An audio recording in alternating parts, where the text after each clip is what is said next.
Hello, and welcome back to the Talk Pickle To Me podcast. I'm your host, Pickleball Chick, aka Caitlin Kerr. I found pickleball in 2021, and it absolutely changed my life. I started this podcast, and we are currently in the series of the 10 most influential women in pickleball. In our 9th episode today, we have Megan Fudge. Megan was a former tennis star competing at the University of Illinois.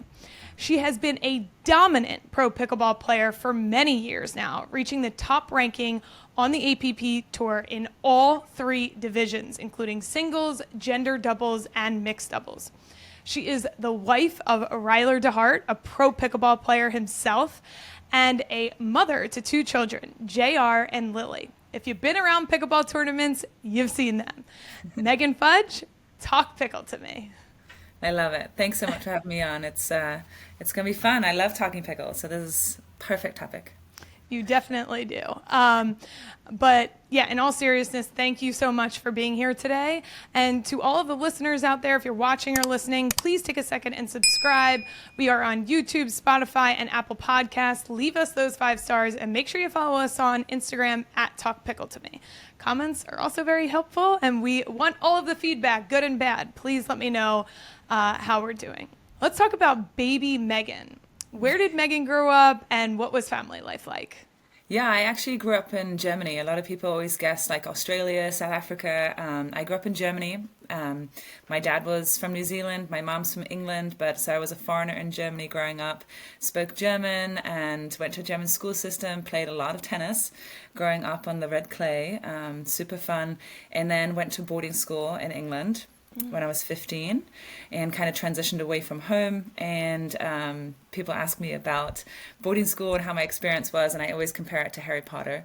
Basically, I went to Hogwarts, and then transitioned over to the United States to play college tennis. I got recruited to play University of Illinois. Had amazing time there and met my husband, Ryler, who also played college tennis there, and the rest is history. Got stuck in America.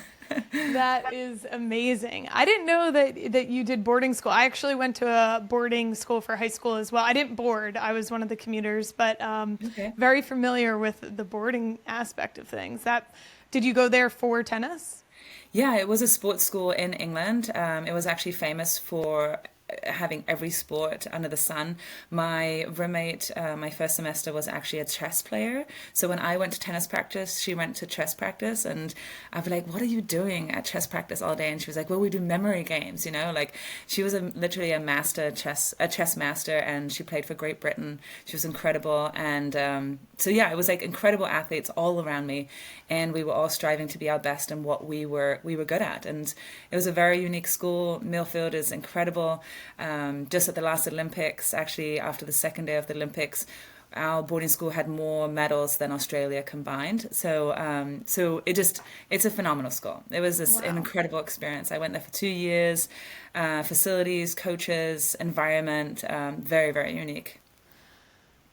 I have so many questions after that. And the first one I'll start with is, where did that drive come from to be great? Was that from your parents? Yeah, I think sports. I grew up with playing sports. Like if I could get a ball or a racket in my hand, whether it was squash, badminton, table tennis. My dad's hyper competitive as well. He grew up playing all the sports, and so he. I think I definitely have it from him. But my whole family have always played tennis. My grandparents played tennis, and yeah, so I think I had that competitive drive in me from when I was like 2, probably, when I was able to walk and I was ready to jump on the court where my parents were playing. So I was always eager to compete in anything and everything, whether it was picking up balls, whether it was sweeping the tennis court, or whether it was playing a match against anybody and everybody that would play me at the time. So I grew up on the tennis court. My dad was a director of tennis at a big facility in Düsseldorf. And so I was just part of my life. That's what we did. We talked tennis, we lived tennis, and we competed in tennis. And that's kind of how I grew up. And I guess that's kind of how I'm raising my kids in the pickleball world. For sure. We're definitely going to get into that. One more question on the school aspect. It sounds a lot to me like IMG Academy in Florida. Are you familiar? Yeah, I'm very familiar with IMG and Bradenton there. Yeah, it's very similar, just in a sense that there were a lot more sports available to us at Millfield. So, like, if I didn't specialize in tennis, I could have done I could be a triathlete if I want, decathlete. I could be soccer. I could do field hockey. So they did give us a variety of options. Whereas IMG, I think, has about approximately 5 sports right now, and obviously they're very, very good at those sports. But yeah, Millfield basically had just any sport that you wanted to play, they had it available to you, and they had coaches available to you, and it was just incredible.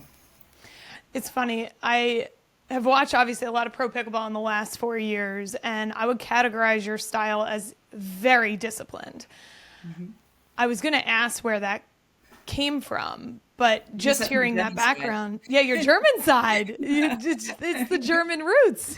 There you go. Yeah, it must be the German in me. But yeah, I think the work ethic. My dad was my coach growing up, which was very hard at times and amazing at times because we got to live through these moments together. But it was also like he was really tough on me. Like he had high expectations. He saw my potential, and at times I wish he would have been more my dad than my coach. But it's super hard, as I know now, being in that opposite role, that to find that balance. So I'm grateful for my parents that pushed me, that provided the opportunities for me, and but yeah, I was very, very driven from the get-go, but they were adamant about my discipline and how I played tennis and how I trained and how I went about, my profession.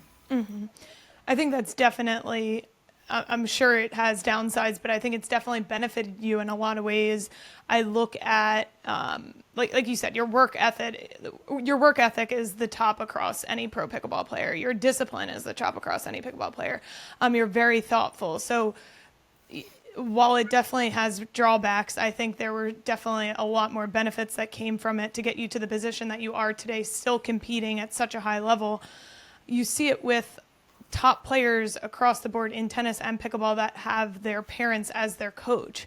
Ben Shelton, I know Sophia Kennan, her dad was coaching. Then on the pickleball side, you have Kwang Duong and many others. I wanted to get more into the fact that you were competing with your husband. So not only, you had a father as your coach growing up, but now you were keeping it in the family. You were competing with your husband, Ryler DeHeart, in mixed doubles. I think it was a year or two ago that you guys decided to split up and not compete in mixed. But let's stay on the topic of you actually competing in mixed with your husband. What does that take and require? Yeah, I mean, so this was right at the beginning as we were starting up pickleball. And the reason we started playing pickleball was for us to do something together. Like, I was working in the insurance world, I was working as an insurance advisor, he was coaching tennis, and we felt like our lives had kind of separated away from tennis. And so we were like, okay, what can we do together? And people kept on talking about pickleball. So we got into pickleball for us as a couple to play together and to do something together again. And we obviously both totally fell in love with it, totally addicted to it, and we drill and train every day. And we're like, okay, we should start competing together. And at the beginning, it was good, but it was literally the blind leading the blind. We were clueless out there. He has this massive forehand and can drive the ball as crazy as he can now. But I'm like, well, I have fast hands, but I don't know what I do with it. So between the two of us, it was just frustrating moments, and we felt like we both didn't have the solutions, but were so hyper competitive that sometimes it led to blow-ups between the two of us. And I definitely will take the blame on it because I'm so hyper competitive and I want to find solutions and I don't want to see the same mistake over and over and over again. I'm like, why can't we figure this out? So we chose our marriage over pickleball in the end. I think it's a really smart decision. But no, I mean, there were so many great moments that I love playing with him because the highs are so high, but the lows are low. And the highs were, memories we'll forever remember together. We won silver at the English Open together when my parents watched, and we won bronze at the US Open together in mixed doubles. We had some really good tournaments together. Our first medal on the APP tour was together in mixed doubles. So we've had some really amazing moments that our kids sitting on the sidelines, and you have this dream moment of like, it's coming together, we can do this, like, yes, we can. And then it's like, we lose a match, we're like, oh, what are we thinking? Why are we doing this? So it's a little bit of a roller coaster, and it just was not worth the the lows in the end. And right now I say we have two horses in the race. When we go in on mixed day, I have a bad day. I didn't take the whole family out of an opportunity to make money. Versus, if Ryler has a bad day, I still have a shot at making money that day. So I think from a business standpoint, from our family standpoint, it takes the pressure off us both. I also feel sometimes that he felt a lot of pressure playing with me because he felt like he had to be the guy and he had to take over. And if we lost, it was his fault. Like, there was a lot of dynamics going on, and I think a lot of couples can speak to that, whether they were married or not. It's hard. It's a very, very tough dynamic, whether you're dating or married, or whether you're just best friends. Like, I think there's a lot to it. Yes, there is so much to it. I've been dating my boyfriend for 7 years, and I refuse to get on the same side of a pickleball court as him. Yeah, but some people like figure it out and like enjoy it and love it. You see, AJ Kohler and Megan Fudge, they just started dating. They're playing together. It's going to be interesting to see how long that lasts or what that's going to turn into. But so many people do it. And I think, like you said, it's just extremely difficult. We talked, I think it was in India when you told me the business aspect of it. And I think that's actually really smart at your level of play. You're not taking the opportunity to make money away. If one of you loses, there's still another person in the fight. So I like that a lot. I think that's when we kind of sat down and talked realist at the time, like this at the beginning. Pickleball was this filler, this dream of like, oh, this is fun. Like, I think when we started being serious and saw it as, okay, we're a startup company, how are we positioning ourselves with our brand, with our direction that we want to go in, for him as a player, as his own company, and for me as a player, and us combined as a brand. Of course, it would be nice if we played together. I think the story would be great if we played together. But at the same time, I think we are also two individuals that can do really, really well. And so I don't always want to take the credit necessarily. I want the light to shine on him as well. He's had amazing moments in MLP where he's played incredible. And so I think there's various different aspects that I think of why we don't play together. Mm-hmm. Yeah, I think when I think of people that are extremely passionate and supportive of their significant others, Ryler's at the top. I remember it was me and Kim Kleisters playing you and Yana Newell in New York City APP. We had no shot. We were praying that you guys would make a mistake so we'd get 1 point. And he was like yelling and cheering like, you guys were in 11-11 match. And I was like, that is the support I want on my sideline. Like, he was like, yeah, Megan, like so amped up. So I think that's really special. Yeah, no, truly. He, it might sound extremely cheesy, but he's always been my number one fan. He's given me the opportunity to do this. I don't think every husband can be in that role because he has to put his ego aside. A lot of times people will come up to us and like talk to me about my success, and he's kind of in the background, and he's he's so nonchalant. But I have to remind people, like, he's an incredible player. He's top 5 in the APP. He's gonna be 41 this year, and he's playing against 21-year-olds. And like he's done amazing things in his life, but nonetheless he's so humble, and he's my biggest fan, and he supports me on my journey, as a mom, as a wife, as a woman on this journey. And no, I wouldn't be able to do this without him and his support. You've had tremendous holistic sponsors where the relationship feels deeper than most. Mm-hmm. When I think about, your first big one, I would say with Gamma, and now with Franklin, what do you look for in terms of sponsors, and how have you been able to garner such like deeper relationships with sponsors? I think the key thing has always been that they understand that when we get behind something, whatever we do it with our whole heart. And I think when that understanding happens, that it's not just like a money exchange, or I signed a piece of paper, like, oh, I'll get money from you, and I guess I'll use your paddle. That that like our whole family gets behind your family, like that's how we've always approached everything in work life and personal life. Like when we do something, we do it at 100%. And when Gamma came to us when we first started playing pickleball and was like, hey, like we want to support you on your journey, you guys could be really good. This was before we even started playing a tournament, and we're like, oh my gosh, they believe in us. That means a lot. They believe in us. Yeah. We can go after this, and the better we do, the more they support us, the more they want us to do better and better, and that helps us, that helps them. And yeah, it just turned into this incredible relationship, and we shared a lot about where we are as a family, meeting a lot of their workers, and we went up to Pittsburgh multiple times to take a tour because we wanted that deep relationship and understand what they needed from us and how best we could help them and how they could help us. And so it was always an open conversation that we wanted the best for Gamma. And even when we parted ways, it wasn't because we were looking for something better in any sense of it. It was just a matter of where we were in our journey of wanting to go international. At that point, we had gone to India once, and we just literally started talking to Jared from Franklin. I didn't even know who he was. I didn't even know he was Wow. the co-owner of Franklin. Like I just thought he was a passionate pickleball player or pickleball, activist as such, like a pioneer in the sport. And we just had great conversations about pickleball. And Alex, our agent, was like, you guys know, like, that's Jared Franklin. Like, we're like, oh, like, I didn't know. Like, he seems like a really cool guy. We had great conversations about pickleball and about matches and about players. And was like, okay, well, Gamma was restricted on the international side on where they were heading, and we wanted to push into the international market. We knew we wanted to compete more internationally. We wanted to get our brand out there on the international market, and Gamma just wasn't there yet. I know that they had plans of moving that direction at the time when we were talking, but it wasn't. They weren't ready for it, and Franklin was. So that's where the conversation started. And when we made that switch to Franklin, and getting to know their workers and their family, the Franklin family, it was just like this. It was an incredible fit.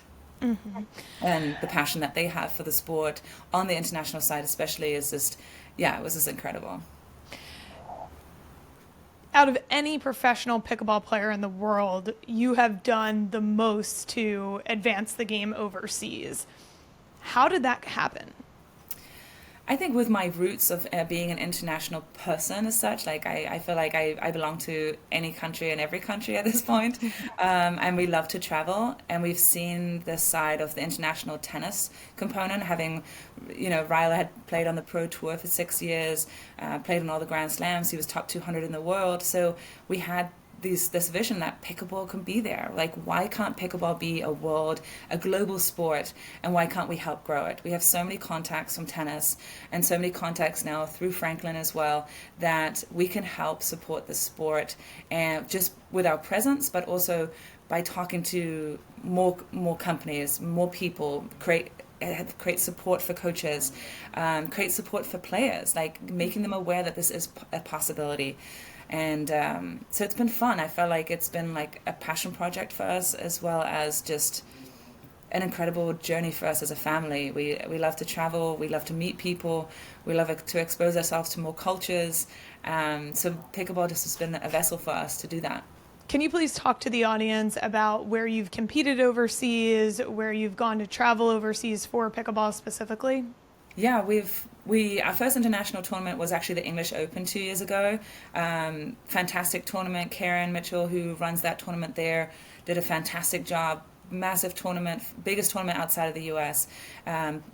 Last year, because we pushed into the Asian market, we went over to India, first time in Mumbai, through the global organization, and also United, which is through Pranav, who now runs PWR. Went over to Mumbai, met the incredible people over there, and it just kind of opened up our eyes to the opportunities in Asia. In June, we went over to India again, visited 2 more cities, Ahmedabad and back to Mumbai, and then we went to 7 different cities in China for 3 weeks as well, just doing workshops, clinics, a few collegiate events that we kind of provided exposure for, and then we went out to Vietnam, Philippines, and Thailand at the end of the year.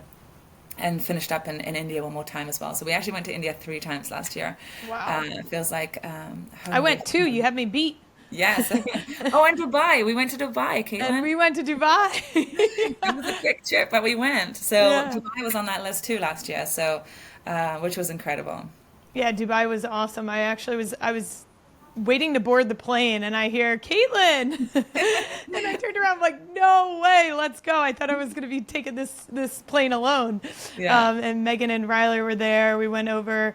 Dubai was incredible. We Yeah. went to the top of the Burj Khalifa, the tallest building in the world together, which was Yeah. awesome. And got to spend a lot of time with you and Ryler. And Ryler is like he is so I just think you two are amazing because to be able to do all of the travel you do, the competing you do, how much time you truly spend together, and you guys just get along. Maybe you guys are like beating each other up behind the scenes in the RV, but like everything is just so calm and normal and fun. It's just awesome. We have a lot of fun together. It's we enjoy spending time with the four of us. Like we live in an RV, obviously full time. We homeschool our kids. Like when we go to practice, it's all four of us. When we go home to have dinner, it's all four of us. So there's a few moments here and there throughout the day that we don't spend together, but we truly like enjoy each other's company. And sure, we have ups and downs at times, but Yeah. I think it's that mutual respect and the love for life together that it's just been fun. Yeah. It's awesome to see and watch. But so again, you've just traveled so many different places overseas. Is there any one country that you think is ahead of the rest or leading that you would say this is one to watch out for? Honestly, I think Vietnam. Like, I went to Vietnam in December, and the level of eagerness, like, it's like India for sure has putting a lot of money into it, and there's a lot of players coming through, but the level of eagerness on the men's side in Vietnam, there's a lot of great talent coming through, and they seem to be training really well, and there's certain academies coming through in Vietnam that I was watching. I think we need to work on the women's side of it more, but on the men's side, I was very, very impressed by the talent level coming out of there, and the amount of tournaments they have there. I was there for one PWR, but the week after they had another huge event. It was back to back to back weeks, and even in China, I was hearing more and more about Chinese tournaments, and the CTA, the Chinese Tennis Association, that is taking on and putting pickleball under their umbrella. They have tournaments, I mean, every other week over there. And I don't think Wow. we're not hearing about it in the United States because we're all set on PPA and APP, but there's way more pickleball out there than we realize. The first time I went to India, so that was February of 2024, you were there. Yeah. That was the first real time I understood that we think our world is everything. And I don't think many people in the US realize what is going on overseas in pickleball.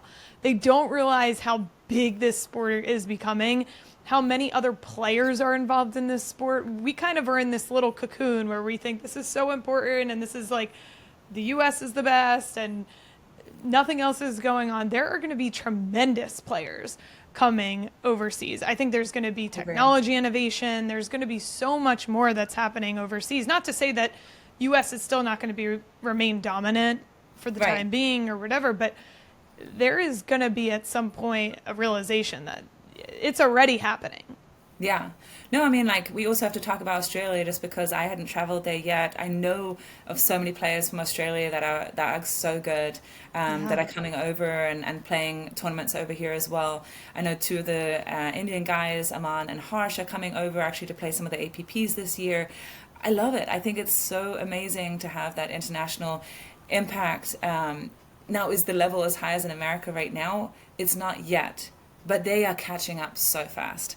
And the more that they can come over and get exposure and see the level, and the more that we go over there, the more we're supporting their growth and their development. And it's exciting to see. It's blowing up. There's creating more and more opportunities for players on the women's side, on the men's side, opportunities to make money, some opportunities to do this professionally, full time. It's incredible.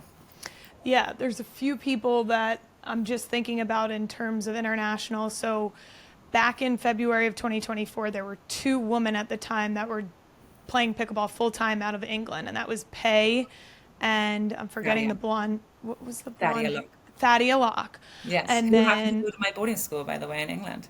oh, no way. Yeah. Oh my gosh. That makes sense because I feel like she kind of has the way she plays is seemingly disciplined as well. Yeah. And then Armand and Harsh, Had I an believe, incredible match against Andre and Rob Nunnery in the exactly, summer. took him to 3. Yes. That was in that same in February. But then you see people like Tom Evans come over to the United States and play in PPA, beat Ben Johns, beat Gabe Tardio in singles, which I think many people know that singles is definitely the easier, not easier, but people the make the entryway. transition. Exactly. Yeah, it's the entryway into the sport and making a name for themselves, for sure. Yes. And so Tom Evans is from Australia. And, you could go down the list. Like Roos Van Week played with Zane Zane. Navertil. I was so excited for her. Rose is the sweetest girl. She's actually from Netherlands originally, but she's considered under the Australian realm. Fantastic player, great human being. Her and Katie actually play together at home a lot, and they've played a lot of the India tournaments that I've played, and I've played them multiple times. Super excited for them to kind of lead the way on the Australian side and New Zealand side of pickleball. Yeah, for sure. I think the main takeaway is that overseas pickleball is here. It's still developing, but you have done a tremendous job. So, from a passionate pickleball person, activist, whatever you want to call, thank you for leading the charge overseas and internationally. I think there's a lot more to come on that front. The next topic I want to get into is you have 2 young children, JR and Lily, whom you homeschool while traveling the country in an RV. They have gotten the best education in the world, in my opinion, because not only are they getting homeschooled, but they are getting so much interaction with people from all different backgrounds, all different ages. They are seeing the world. They travel. They not only travel, nationally. They have traveled internationally with you, I believe. Yeah. How did you get that idea? Where did that adventurous side of you and Ryler come from? I don't think homeschool is that crazy, but it's not the norm. Right. I mean, the homeschool aspect definitely started during COVID. They were actually both in regular school system at the time, and COVID hit, and we were forced into homeschooling. And it just kind of worked for us. I was like, oh, this is not too bad. I actually was working on my master's in special education, so I had some background in education. I felt like I can still help them. Lily's in 4th grade right now, and JR's in 2nd. I feel like I'm still at the level where I can help them through their school system. Yeah. They do actually have a teacher assigned to them, so they get on Zoom calls with their teacher, like this morning, and we send their schoolwork to get graded by a teacher. So it's not that we're making up a curriculum or anything. So they are following the public school system in America. At the same time, we're showing them the world. As I said, they've gone to Thailand, Philippines, China, India, England, Turkey, where else last year? Germany. So they've just last year, just in 2024, their passports are getting quite a few stamps. But yeah, it's been fun to have them on this journey with us, because sometimes seeing the world through our eyes is so different than seeing the world and hearing them talk about it. Like, I love when people ask them, what was your favorite part? Or what was your favorite country? What was your favorite city? What was your favorite experience? Or what did you think about pickleball here or there? And their answers are going to be so different than ours. Like, we'll think of like the food or the people or the airports or whatever, and they'll think of the smallest things. Like Lily will tell you about the goats. Like, she'll tell you, like, she was like, there were a lot of stray cats there. I'm very concerned about that.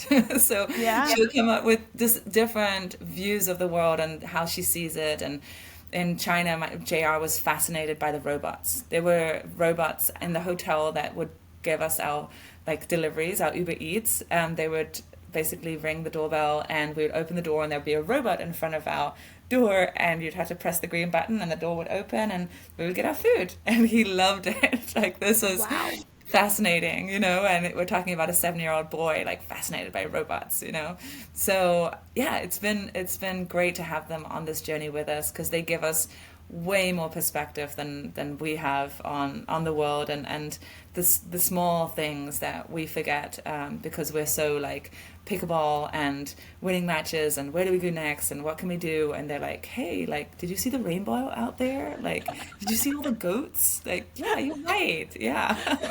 What am I thinking? Yes. I don't have children yet, but I have a dog and I'm obsessed with my dog and I walk him everywhere. We take him like he's a child to everything that we do. And I always say it's just beautiful to see life from like a younger perspective, even Yeah, through a dog's eyes sometimes. It's just like taking in the little things. Like you don't have to move that fast through life. Like the best absolutely. things in life are 100% free. Yeah, And they they kind of remind make you you to realize stop that. and smell the roses. Yeah. Yeah, Yeah. they truly like slow it down for us, and Ryla speaks of it all the time. Like they give us perspective and like ground us again. Like, listen, that was just a pickleball match. Win or lose, we are parents. Like win or Yes. lose, we're on this together as a family. Win or lose, it's not a big deal. Yes. You have been building out your social media presence and have done a great job, specifically blogging. I've read a bunch of your blogs. What is your focus on the social front? It's been evolving. It's been a learning curve for me. I was not big into social media, nor did I know anything about it. I felt like I kind of missed that window in my 20s. But it's been fun getting to learn about it and how I can use it, and how people reminded me that this is a platform for me that I can share my journey and my values with people, and people are intrigued by our story as a family, as a female athlete, as a mom athlete, as a RV life person, as Yes. a there's so many buckets that I can share from. And now seeing my kids grow up in the sport and sharing their youth sport experience as well. And yeah, it's been fun to share, and the blogging aspect has actually been a great outlet for me. It's been a journal for me. I write it as assuming nobody reads it, so I kind of write away, and it's my diary of our journeys. I love sharing through my blog, and it's been a really fun part of this whole journey of coming together. And I feel like we're gonna just add more and more, because people are asking for vlogs now. It's like, I Oh, don't know if I'm ready for a vlog, but we'll see. I love it. So are you basically running your social media platform, or do you have like a manager at this point? Yeah, so I've been mainly running it myself. I have someone that helps me on a couple of my clips. Like if you'll see points from my matches, like when we played in New York, like Lance helps me kind of, if I don't have anything to post, to keep me in the algorithm as such. He'll post individual points, but when it comes to captions and my writing, that's all me. I do it all by myself. So, and my website, at this point, I do it by myself. I had a team in India, actually Mumbai, Meringue helped me develop my website, but at this point, this is me. Yeah, the blogging part is very fun. I started a newsletter and I was debating which way I wanted to go with my newsletter. Did I want to make it more educational? Did I want to make it more about my journey and my life in pickleball?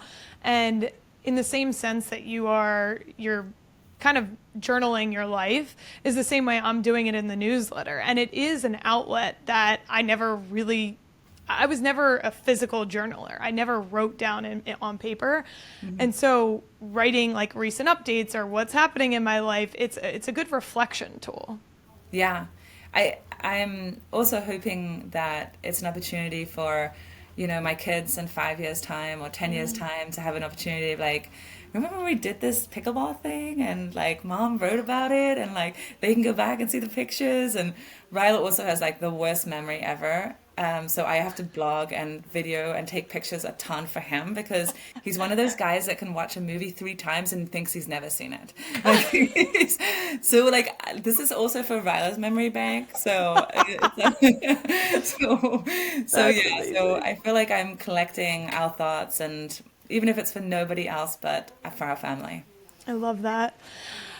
Talking about pickleball in general, is there anything that you would change or like to see progress in some way that it hasn't yet? I mean, I think, obviously the tour wars have always been tough. I think it's sometimes shed light onto our sport in a negative sense, and there's been sometimes we've pushed potential companies away from our sport because of the drama that we've created. But at the same time, I want people to realize that these are also positive things. Like it's good to have multiple tours. It's good that we have options as players, that we're in conflict, but conflict also creates talk and discussion and progress. If we just accepted status quo or one voice decided everything, I don't think we would be progressing as fast as we are. So I think, I wish we would all get along better. And I wish everybody was more accepting of everybody and understanding of there's different ways of playing professional pickleball, that it's not just one way, that, considering the PPA is that's the only one way to play professional pickleball. I want people to be aware that there's a lot of different ways to be a professional pickleball player and opportunities. And I think that's why I also been so adamant about staying with the APP, because I wanted to continue to have more opportunities for other players to come. You've definitely been a force. And just in life in general, I've noticed over the last couple of years, if you are incredible, if you are amazing at one thing in this world, it doesn't matter what it is. It can be, like you said, it could be a chess player. It could be the best Rubik's Cube player. It could be the best person that knows how to set up lighting for podcast studios. I need the help. It could be, whatever it is, if you are amazing at that thing, like you are with pickleball, you can make a living from it and you can find a way. Your passion will lead you to making that living. And so I think you're a great, you are one of the best pro pickleball players in the world. You are also building an incredible brand with yourself, with your family. So I think you're a really good inspiration for a lot of women out there that are wanting to be in one box and afraid to put themselves out there into multiple, or afraid to explore something new. Like you just said, I wasn't the best social media person. I had no clue, but I'm learning about it and I'm getting out there. Yeah. I think that's just, you've done an incredible job for the sport. Thank you. I mean, I think if anything, the message I would just share with people, just because you don't know how right now does not mean you can't tomorrow. I think it's so important to always be with your eyes open and an open heart, that you can become that. It doesn't mean you're there right now. Whether we're talking about pickleball, whether we're talking about social media, or learning a new skill in life, like learning how to play the guitar, you can go and learn, and if you work hard at it, you can do anything. Yeah, I agree. So what is next for Megan Fudge? What can we look out for? Yeah, I've Sacramento APP next week. We're actually gearing up to be on the road for the next 4 weeks, so it's always a little bit of added preparation for us. We'll be Sacramento, heading back to Hawaii for a training block in Oahu, and then we'll go to India for 2 weeks for PWR India League. Oh my gosh, that just brought up so many more questions. You've gone to Hawaii a bunch, yeah? Yeah. Ryler was actually born in Hawaii, so his dad still lives in Kauai, but we've also just absolutely love it there. It's beautiful. We were there for 3 weeks over December, and it's just a gorgeous place. So we just were like, well, we're on the west coast of America already. It's close enough to Hawaii for us to have an excuse to go there, and kind of on the way to India, so we're going back. Cool. So Hawaii is my favorite place in the world. And specifically, Kauai is my favorite island. Mm-hmm. He lives there. Is that where you're going to train? We're actually going to Oahu. Okay. We fell in love with Lanikai, which is the north of Oahu, about 40 minutes from Honolulu. There's some pickleball courts there. There's a little bit of a pickleball community, but there's this gorgeous beaches, amazing hikes that we love doing as a family. Same. So just time outside, recharging the battery, and beautiful weather, beautiful people. There is. I did one of my so I went skydiving in Hawaii. Oh, I went shark diving in the open ocean. So if you want to do that, that was my favorite thing of my life, one of the best things I've ever done. Wow. And I also know a few people. I'm sure you have great connections with pickleball, but there's a guy by the name of Kevin that lives out there that is a really good pro. Do you know him? Yes, I actually Okay. played with him and Bobby over Christmas there. Bobby was home. She actually got married in Hawaii. She's from originally from Hawaii, so she got married there. So that's why she's been missing the last two tournaments. But no, yeah, I've met Kevin. Jamie's out there. Jamie and her husband also are in Oahu, so we're hoping to get on court with them while we're there. That's awesome. Okay, well, good luck. PWR, last thing I wanted to talk about, they are hosting a team event. Is it in Yes. March? Yeah, in March actually, we'll go from Hawaii all the way out to India. We're supposed to get there around March 15th. We'll be there for about 10 to 12 days, and there's a draft involved. There's team owners. There's I think it's going to be 2 men, 2 women per team. There's a lot of Americans in the draft, and it's exciting. I'm excited to go back to Mumbai. Anytime I can go to India, I love the people there. I love the culture. I love the food. So I'm so super excited to get back to Mumbai. Yeah, the culture is incredible. I can imagine that they're gonna bring all of their best things they could possibly, like, the people are going to be there. The stadium that we played in what was that, October or November, was incredible, huge. I'm Yeah. sure they're going to, bring the Times group. So I'm really excited to see how that is, because yes, there's a lot of people competing in it, but it is new. It is a startup. We know what MLP looked like in the very beginning. We know that not everything was so smooth. And yes, Yes. overseas tours have learned from the United States mistakes, and they're progressing faster because they sort of have a blueprint. But at the same time, we know it's not always going to be super. There's Yeah. still going to be growing pains, and that's what Yeah. I've been adamant about sharing with players here, as they've been asking me a lot of questions about going to India and going to play these international tours. And it's like we got to be aware that while American pickleball is at its infancy, they're still like multiple years behind that. So we got to understand that while we are supporting their growth, there's going to be growing pains. There's going to be situations where that may not have made sense to us, but they want the best for our sport, and we're supporting that for years and years to come. What we can provide right now, the exposure we can provide, the development we can provide, the feedback we can provide, that we truly can make a difference for the journey ahead. Yes, for sure. Any goals for the next 5 years? I think, it's hard for me to kind of talk through goals. I've never had a ranking goal in my life. I've never had a medal goal in my life. It's all about being progress driven. It's all about being how can I become a better person, a better player, a better mom, a better wife, a better and each day I have an opportunity to do something better and progress. And that's my, about being in development, and whether it's in social media or blogging or vlogging or pickleball, being better at the kitchen or being more aggressive, being stronger, being faster. If I can be 1% better in everything, that will make a huge difference. So. Last question. Can you talk a little bit about what you have been doing to be that 1% better? Give some of the amateurs listening a little bit of insight on what it takes to get to your next level. Are you working with coaches? Are you working, I know you do a lot of off-court training, like your physical body. Talk a little bit about that. Yeah, I think one of the first big things that I've done is hired a coach. I started working with Dane Gingrich about a year and a half ago. I had a stint with him for 9 months, which was fantastic. He opened up, my eyes on different aspects of the game. From there, I switched over and had an on-court coach with me, Davidson Kozlowski, who's with me right now, who actually came from College Coaching World, who's been really amazing with me, just the discipline on the court. Like, we will discuss what we're working on. It's not necessarily him telling me, but it's an open discussion of what's the next step, and he will drill it with me until the cows come home. So he spends a lot of time on court with me.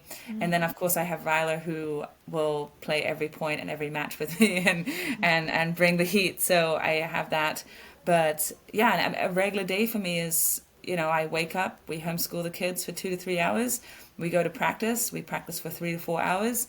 Then I do some gym work for about an hour. Sometimes it's rehab. Sometimes it's weights. Sometimes it's, I've been getting in the hot works. I've been getting in the sauna and doing workouts in there. So I I'm very systematic. It's just part of my routine. It's not like, oh, let's see how this day goes. It's like, this is part of who I am. This is what I do. I get to work, and when I'm on court, I'm business. And when we're off court, I'm home cooking, and we're having fun and playing some board games, and it's all good. Maybe we'll go to Disneyland. but when I'm on the court, it's a business. It's a job, and I see it as my job. While I enjoy my job and I love my job, if I'm not getting better, then I'm going backwards. So I know my competition's getting better, and I'm always clear that I need to continue to work on my game, and I want to be the best that I can be. Incredible. Well, you heard it here from Megan Fudge, getting 1% better every day, putting herself in situations to make herself better, doing it systematically. I think that's definitely a takeaway for everybody watching this at home. Yeah. All right, Megan, last but not least, every single guest we've had do this, say, talk pickle to me in the sexiest way possible. Oh, talk pickle to me. Thank you so much for coming on and sharing your story with our guests. It's truly such an inspiring one. And thank you for just driving the sport forward so much, not only here in the United States, but internationally. Yeah, well, thank you for having me, and thank you for creating a platform. I love what you do, and I love having you at tournaments, and the energy that you provide is incredible. So thank you what you do too. Thanks, Megan. And thank you guys all listening in from home. It has been a pleasure. This is the 9th episode of the 10 most influential women in pickleball. So once again, thank you for tuning in. Please make sure you subscribe to Talk Pickle to Me. Follow us on Instagram at Talk Pickle to Me. Megan Fudge, where can we find you on Instagram? I am official Megan Fudge. Come find me. Official Megan Fudge. Her husband, Ryler's also working on that social game. He was trying to upload things in India. I was dying. But make sure you're following him as well, and come back for the next episode. We drop new episodes every single Wednesday, and next week will be our final episode of the 10 most influential women in pickleball. Thank you so much for tuning in. We'll see you next week.